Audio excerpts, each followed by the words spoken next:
In today's video, I'm going to teach you how to view restriction on Waze 2026, step by step. To get started, open Waze in your browser. This process is done through the Waze map interface, so make sure the page has fully loaded before moving on. Once you are on the home page, take a moment to get familiar with the layout. You'll want to focus on the tools available around the map, because that's where you'll access the editing and road detail options needed to view restrictions. Now look over to the right-hand side of the screen and click on the pencil icon.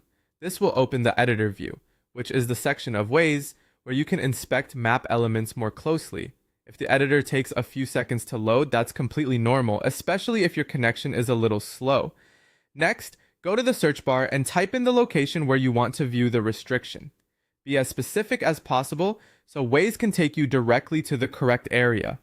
After entering the location, press enter on your keyboard to run the search. Once the map updates and shows that location, move your cursor over the map and find the road segment where you want to check the restriction. A segment is simply a specific piece of road on the map, so you may need to zoom in a little and carefully hover over the area to make sure you're selecting the correct one. This is especially helpful in places where several roads are close together. When you've found the right segment, click on it. After selecting it, direct your attention to the left-hand side of the screen.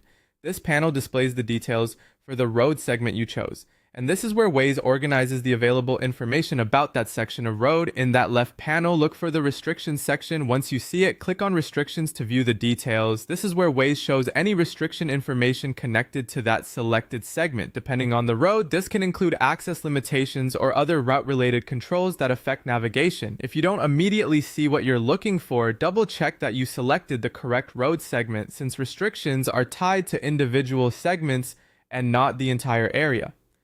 Taking an extra second to confirm the segment can save time and help you avoid confusion. And that's it.